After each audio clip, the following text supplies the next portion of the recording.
everybody, welcome back to the Planes, Trains, and Comic Books channel. My name is Matt, and today we're going to review Frank Frazetta's Tales of Science Fantasy #1.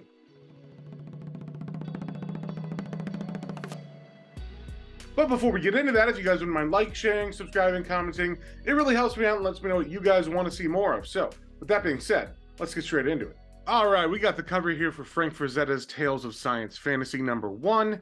It is an Opus comic, and it is by Tipton, Ruiz, Burcham, and Baskell. And we start off getting introduced to this alien civilization, where there is a ruler named Duce, who seems to control this civilization with an iron fist. There's a lot of talk of the state and the power of the state. But not all is well with this state. Duce has had a pretty hard time controlling some of the rebel factions, and there's just a lot of discontent that's been sown recently. And one of the ways he tried to combat that dissent is to have gladiatorial games. And one thing that's interesting is he actually participates in them. So he will fight one-on-one with people, and this just kind of reinforces his power to his subjects. But like I said, there's a lot of unrest, and as Duce has planned to go on a trip across his country, we see that there are some other military personnel who are plotting to attack his convoy and hopefully kill Duce in the process. And they do just that.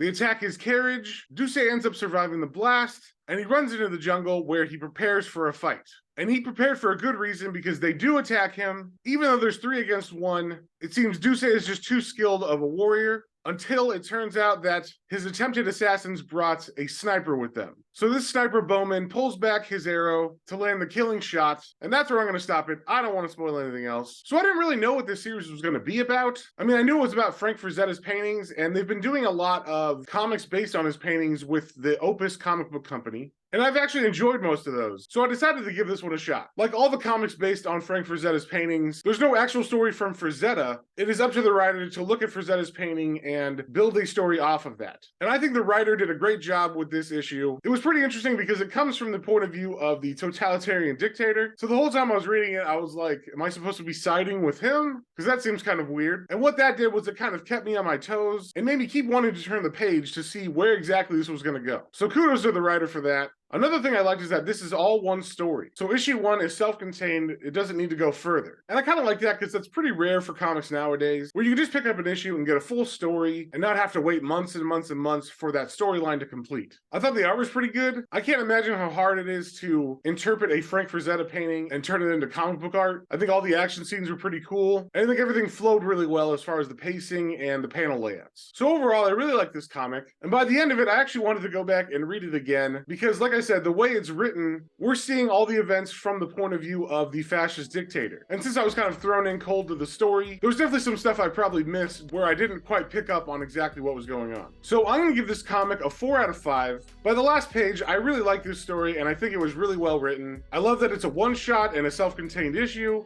And they even show you the painting that the next issue is going to be based on in the back of this one. And I love it because even though you have the Frank Frazetta painting, you have no idea what the story is going to be that the writer creates for that image. And that's just super fun to me. So if you saw anything you like, definitely go pick that up at your local comic book store, and we will see y'all in the next one.